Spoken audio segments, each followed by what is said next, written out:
He calls the mansion not a house but a tomb. He's always choking from the stench and the fume. The wedding party all collapsed in the room. So send my resignation to the bride. Greetings everybody, this is Pages and Ink, and today I will be doing my book talk on An Ember in the Ashes by Sabaa Tahir. Before I get into the book, I just want to apologize for how quiet I'm being. It is after midnight here. I was going to shoot it tomorrow, but I finished it so late and I don't have time to do it tomorrow actually. And while everything's fresh, I wanted to do a video, and everything will be fresh on Monday. So I decided to do it today, post it tomorrow, and you have your video. And I'm also being quiet, not just because it's after midnight, but because it's after midnight and I think my brother just went to sleep, I'm trying to be quiet. Anyway, this book is really good.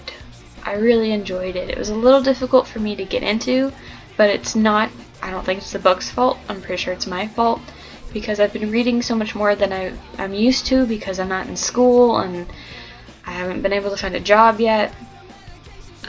So I've had a lot more free time to read, and it's kind of not really put me in a hangover or in a slump or anything. It's just made it a little more difficult to get into books.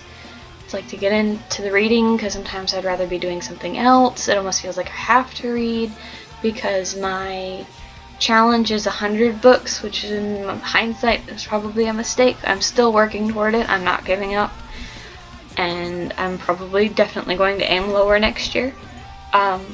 But so it's probably a personal thing, and I will get through it. I know I don't have to read. I do it for fun, and I really did enjoy this book very much. So if you haven't picked up this book or you don't know what it's about, it is about a world based on ancient Rome. It's high fantasy and dystopian, and it's centered around a girl named Laia, or however you say L-A-I-A, and there's probably multiple ways to say it, so hopefully I didn't butcher any way to say it too badly.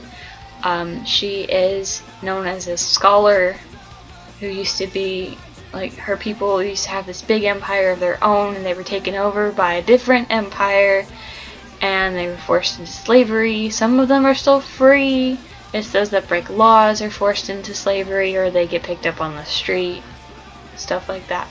But anyway, she joins the resistance, the scholars' resistance, and decides, well, not really decides, but she's assigned a mission to spy on probably the most heartless woman, and in order to do so, she has to become a slave at the military school of her enemies, where they train young soldiers to become the most skilled military members, called masks, and they have these masks that melt to their faces. Kind of weird.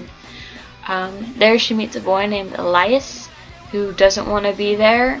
There's this whole backstory where he wasn't raised there. He was born into a powerful family, but was dumped into a tribal family.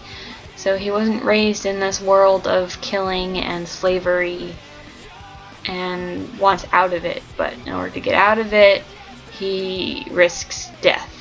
So he tries his best to do whatever he can to survive until he can get out.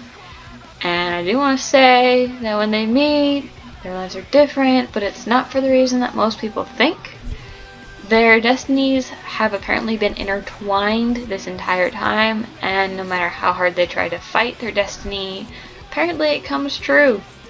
But I won't say what or how or anything. I'm trying my very best not to spoil anything in this book, because it ruins the beauty of it if I do. There are definitely some plot twists that I personally like to predict plot twists, and I love it when I can't, like when I'm wrong. And here, I was wrong almost every time, and I'm so happy, and all the plot twists were like right over my head, so thank you. One of them did kind of break my heart, and I was like, that didn't have to happen, but you'll figure that out later. What else can I say about this book? In the beginning, there were some things that I thought didn't really fit together, but that's why you keep reading, and then they all fit together, and my notebook is covered in read from things that I've made notes going back through my old notes and been like, nope, this is different, this has been answered, we're all good. Yeah. I love the world that she set up. You don't see very much of it at all. It's mainly desert. And that's only like a third of the world. But I like how Sabaa Tahir sets it up. I love the characters. There's definitely an evolution of almost every character that it plays an important part. You know, Leia goes from being cowardly and running from her problems to facing them head on and being just kind of badass.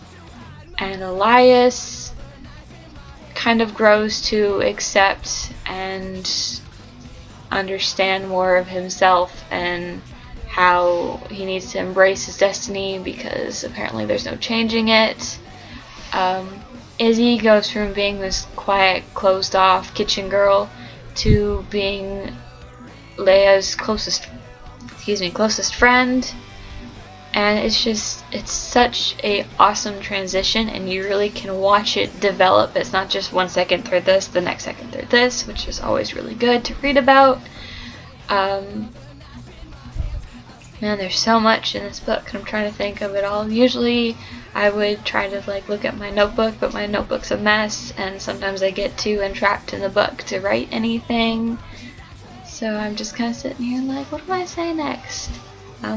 Guess that's all I can really say without spoiling too much. Let me explain a little bit of this. I kind of tried to go for slave/tribe person to kind of go with the book. So my hair is in a bun because they wear their hair up in buns because it's, you know, it's clean, it's keeps their hair out of their face, and you know, this is kind of my tribesperson thing, and it's also because it's black and because it has stars. The stars is kind of tribute to Leia and her brother, who during the Moon Festival, I think that's what I read, that's when it was, or it was just in general, they would lay on their roof and look up at the stars and just talk. So this was kind of a tribute to that, as well as black scarves, because she wears a black scarf when she goes out, she meaning Leia, and I'm wearing a black shirt. She wears a black dress, but I don't have a black dress, and this kind of looks tattered and slavey, so I'll wear this. That is all I have for you book-wise. I'm actually deciding to start something different with my videos, with my book talk videos, where I have my TBR jar, which isn't the prettiest, but I like it anyway. And I will now pick my next book after I clean it up, and I will now pick my next book in front of you guys, and you will see what I will be reading next and know what to expect from me. Daughter of Smoke and Bone by Lani Taylor, which is right here.